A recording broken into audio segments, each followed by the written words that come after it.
Assalamualaikum. Grup kami akan membentangkan tentang manusia dan metafizik. Nama ahli kumpulan kami Muhammad Firdaus bin Bidi, Muhammad Fayalimi bin Cik Omar, Muhammad Imran bin Nur Azlan Shah, Muhammad Nizat Iskandar bin Muhammad Nasrum, Yasmin Nabila bin Uthman. Ini adalah isi kandungan dalam slide kami. Pengenalan metafizik dari sudut falsafah, teori kewujudan konsep metafizik secara falsafah, metafizik dari sudut keagamaan dan kepercayaan, metafizik teori hubungan insan, alam, Tuhan dan juga kesimpulan.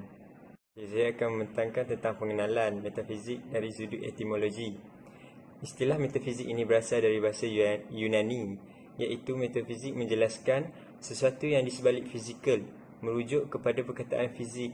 Metafizik itu sendiri, ia mengandungi dua suku kata utama, iaitu meta yang bermaksud melampaui, melebihi, di atas, tingkatan atas, di sebalik.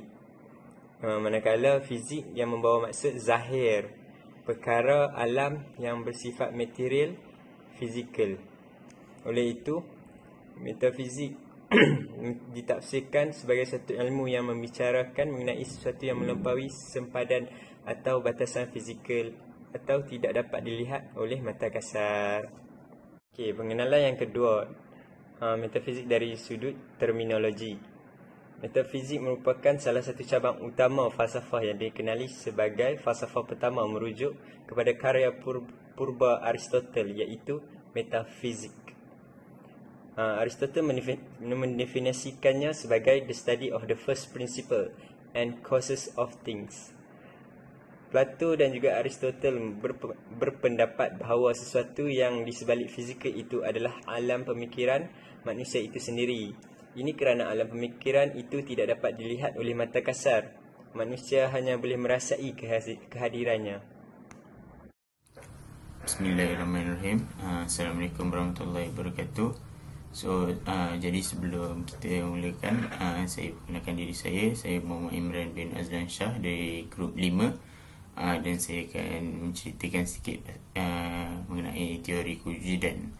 Jadi sebelum kita kupaskan lagi pasal metafizik dan manusia ni, metafizik ni ada dua perspektif yang kita akan lihat. Perspektif pertama iaitu metafizik dari segi falsafah, boleh didefinisikan sebagai mengkaji fenomena alam daripada peringkat yang asas ataupun abstrak, umum. Manakala metafizik daripada perspektif yang kedua iaitu metafizik dari segi agama, boleh juga didefinisikan sebagai mengkaji fenomena yang tidak boleh disahkan melalui deria. Kiranya yang kita tak boleh lihat, tak boleh nampak, tak boleh hidu. So cara dia, kita akan menggunakan wahyu ataupun akal kita untuk mengkaji metafizik dari segi agama ni. Yang seterusnya adalah metafizik ni, yang pertama sekali dia adalah peringkat paling abstrak ataupun konseptual, umum mengenai sesuatu perkara atau fenomena ataupun alam kan. So contohnya adalah kalau kita ambil kucing sebagai contoh kan. Contohnya kucing tu berwarna kelabu. Jadi warnanya adalah kelabu, iaitu sifat umum dia lah adalah kucing tu berwarna kelabu. So apa yang Aristotle hujahkan tentang perkara ni adalah, dia punya quote adalah, therefore that which is primarily not qualified sense but without qualification, it must be substance. Jadi apa tu substance? Aristotle juga mengembangkan lagi tentang perkara ni. Dia cakap ia adalah gabungan dari jisim, matter, dan rupa bentuk, form, sesuatu objek itu. So bila matter tu, macam kita tahu semua, everything is made of matter. Semua benda adalah buat daripada sesuatu jisim tu. Dan bila jisim tu dia menjadi sesuatu bentuk ataupun form, dia menjadi satu substance. Tetapi ahli falsafah Plato dia punya pandangan terhadap perkara ini adalah berbeza. Jadi apa yang Plato punya pandangan adalah form adalah gambaran sesuatu objek dan kualiti ataupun sifat yang sempurna dan tidak akan berubah. Apa yang dia cakap adalah a form is an object blueprint of perfection. Kiranya bukannya apabila matter tu mempunyai suatu form, tetapi form tu memang adalah tetap, dia memang satu blueprint orang katakan. Okey, jadi yang ketiga adalah metafizik dari aspek agama dan kepercayaan. Okey, daripada slide ni kita boleh nampak ada dua konsep, iaitu konsep materialism dan idealism. So daripada segi materialism, hanya jasad atau jirim yang wujud secara hakiki. Mereka menolak kewujudan sesuatu yang bukan material. Kiranya materialism punya ideologi adalah mereka tidak percaya terhadap benda-benda gaib ni.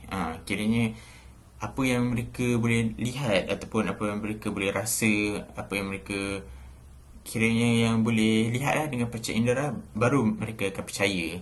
Walhal macam kita percaya bahawa Allah itu wujud, walaupun kita tak boleh lihat, tapi itu lebih kepada aspek rohani. Maka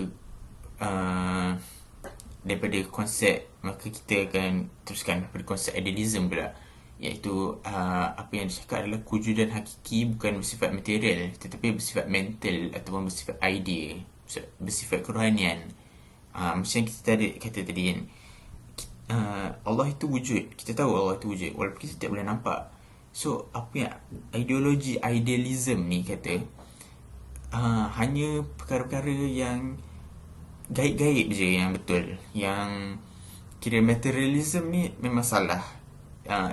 Jadi daripada situ pun kita boleh nampak yang kita boleh tak boleh percaya juga dengan konsep idealism ni, sebab masih juga ada perkara-perkara yang punya jasad macam Al-Quran, iaitu wahyu kan. So itu kita percaya walaupun kita boleh nampak, dan itu juga satu material.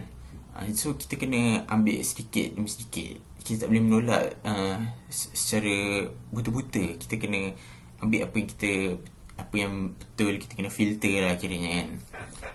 Okay, jadi itu saja dari saya. Akan sambung dengan ahli seterusnya. Terima kasih. Assalamualaikum warahmatullahi wabarakatuh. Nama saya Yasin Nabila binti Osman dan saya akan menerangkan slide yang seterusnya. Jadi pembentang sebelum ini dah menerangkan apa itu konsep idealisme dan materialisme. Maka timbul satu persoalan, oksigen ni adakah jatuh di bawah konsep materialisme atau idealisme? Kerana kita tahu ianya wujud tapi kita tak boleh nampak. Jadi saya akan terangkan bahagian inilah. Jadi ahli sains sudah pun mengenal pasti sifat-sifat oksigen. Kita boleh nampak oksigen pun tindak balas dalam eksperimen kimia kan. Dan kita pun tahu tanpa oksigen api tak boleh menyala. Kita boleh nampak api tak boleh menyala kalau tak ada oksigen. Dan kita pun boleh nampak interaksi oksigen dengan unsur-unsur lain. Contohnya apabila oksigen berinteraksi dengan hidrogen akan menghasilkan air. Dan kita boleh nampakkan air tu. Maka dengan itu oksigen itu jatuh di bawah konsep materialisme. Metafizik dari aspek agama dan kepercayaan melibatkan kajian terhadap fenomena di luar alam nyata yang tidak dapat disahkan melalui diri rasa. Contoh diri rasa adalah melihat, mendengar, menyentuh. Itu diri rasa. Jadi contoh fenomena ini adalah kewujudan Tuhan, konsep syurga dan neraka dan hidup selepas mati. Dalam fahaman agama, realiti itu tidak terhad kepada konsep materialisme sahaja atau konsep idealisme sahaja. Tapi dalam fahaman agama, realiti itu merangkumi kedua-dua konsep tersebut. Kesemua fenomena ini tidak dapat disahkan melalui pencenderaan kita, tapi boleh disahkan melalui wahyu. Baiklah, maka dengan itu terdapat beberapa contoh ayat Al-Quran yang menjelaskan fenomena yang disebut sebelum ini. Kewujudan Tuhan, Allah pernah berfirman yang bermaksud, Dialah Tuhan sahaja yang menguasai dan memiliki langit dan bumi. Dia maha kuasa atas tiap-tiap sesuatu. Dialah yang awal dan yang akhir dan yang zahir serta yang batin. Dan dialah yang maha mengetahui akan tiap-tiap sesuatu. Surah Al-Hadid ayat kedua hingga ayat ketiga. Manakala untuk ayat yang menerangkan kewujudan syurga dan neraka, Allah pernah berfirman yang bermaksud, Dan sekiranya kamu melihat ketika para malaikat mencabut nyawa orang-orang yang kafir sambil memukul wajah dan punggung mereka dan berkata, rasakanlah olehmu seksa neraka yang membakar. Surah Al-Anfal ayat ke-50. Dan Allah juga pernah berfirman yang bermaksud, dan berikanlah kabar gembira kepada orang yang beriman dan beramal soleh. Sesungguhnya mereka beroleh syurga yang mengaliri di bawahnya beberapa sungai. Tiap-tiap kali mereka diberikan satu pemberian dari sejenis buah-buahan syurga itu. Mereka berkata, inilah yang diberikan kepada kami dahulu, dan mereka diberikan rezeki itu yang sama rupanya, tetapi berlainan hakikatnya. Dan disediakan untuk mereka dalam syurga itu pasangan, isteri yang sentiasa bersih suci, sedang mereka pula kekal di dalamnya selama-lamanya. Surah Al-Baqarah ayat ke-25. Sekian sahaja daripada saya. Terima kasih. Assalamualaikum dan selamat sejahtera. Nama saya Muhammad Firdaus bin Bidi dan saya akan terangkan teori hubungan insan, alam dan Tuhan. Kosmologi atau pemahaman alam semesta dijadikan sebagai teras kepada pemahaman ekologi ataupun pemahaman alam sekitar. Pemahaman alam sekitar pula berteras kepada ilmu. Pemahaman alam sekitar pula teras kepada ilmu ekonomi. Ekonomi bukan hanya libatkan wang ringgit tetapi juga penggunaan sumber alam demi menjanakan kekayaan kebendaan, sebagai contoh balak, tanaman dan juga tangkapan. Ini adalah contoh yang di mana menunjukkan ekonomi berteraskan kepada ekologi dan ekologi berteraskan kepada kosmologi. Hubungan vertikal insan ia melibatkan hubungan manusia dengan pencipta ataupun Al-Khaliq, iaitu Allah. Dia melibatkan tanggungjawab manusia sebagai hamba kepada Allah. Dalam hubungan vertikal, ia mampu membentuk dan membina kepribadian insan agar mampu melahirkan akhlak al-karimah, iaitu akhlak mulia yang diperlukan untuk membina hubungan horizontal. Sebagai contoh, hubungan horizontal adalah di mana semua manusia adalah sama, tidak berbeza sama ada mereka kaya, miskin, berkuasa ataupun tidak. Terdapat 3 hubungan vertikal insan, iaitu theism, atheism dan juga agnosticism. Theism berasal dari perkataan Yunani, iaitu theos atau theoi yang bermaksud Tuhan. Aliran ini mempercayai bahawa Tuhan merupakan pencipta dan pengurus alam. Tuhan adalah sebab ataupun punca bagi yang ada di dalam alam ini dan segalanya berdasarkan sebab ini. Theism terbahagi kepada 2, iaitu monotheism, kepercayaan hanya ada satu Tuhan yang wujud dan Tuhan itu esa. Contoh agama ialah agama Islam ataupun agama Yahudi, dan juga polytheism, kepercayaan Tuhan wujud lebih daripada satu, sebagai contoh agama Hindu dan juga agama Greek. Atheism berasal dari perkataan Yunani atheos yang bermaksud tanpa Tuhan. Aliran ini tidak percaya atau kurang kepercayaan tentang kewujudan Tuhan atau Tuhan-Tuhan. Agnosticism dia berasal dari perkataan agnostic. Seterusnya, agnosticism. Agnostik berasal daripada 2 perkataan Greek, iaitu a dan nastos. A bermaksud tidak dan nastos bermaksud tahu. Maka agnostik bermaksud tidak tahu. Fahaman ini berpandangan bahawa manusia tidak boleh mengetahui adanya Tuhan ataupun tidak. Ini kerana manusia tidak atau fahaman manusia terhadap Tuhan. Ini kerana manusia tidak ataupun fahaman manusia terhadap Tuhan. Beza agnosticism dengan atheism ialah atheism nafi Tuhan, manakala agnosticism tidak mampu memahami Tuhan. Assalamualaikum warahmatullahi wabarakatuh. Nama diberi Muhammad Nizar Iskandar bin Muhammad Nasrum. Saya akan membentangkan tentang hubungan horizontal insan. Okey, hubungan horizontal insan. Menurut Hamka, insan ialah alam yang kecil. Alam ialah insan yang besar. Okey. Hubungan horizontal manusia ni dia terbagi kepada dua, iaitu hubungan manusia dengan alam dan hubungan manusia dengan manusia. Terdapat beberapa aliran falsafah yang melibatkan hubungan horizontal insan, iaitu mekanisme, determinisme dan akhir sekali realisme. Pertama, mekanisme. Aliran yang berkeyakinan bahawa kejadian di dunia berlaku dengan sendirinya mengikut hukum sebab akibat. Proses mental untuk menerangkan fenomena ialah seragam dari sudut kelakuannya. Apa yang kita dapat uraikan di sini ialah alam dan manusia diandaikan seperti mesin dan makhluk seperti mekanik. Seterusnya, determinisme. Determinisme, aliran yang mengajarkan bahawa kemauan manusia tidak bebas dalam mengambil keputusan yang penting tetapi sudah terpasti terlebih dahulu. Interdeterminisme, aliran yang berpendirian bahawa kemauan manusia itu bebas dalam erti yang seluas-luasnya. Determinisme dibagi kepada dua, iaitu intrinsik dan ekstrinsik. Intrinsik iaitu setiap kejadian berlaku disebabkan diri sendiri. Ekstrinsik pula setiap kejadian berlaku disebabkan oleh faktor di luar kawalan manusia.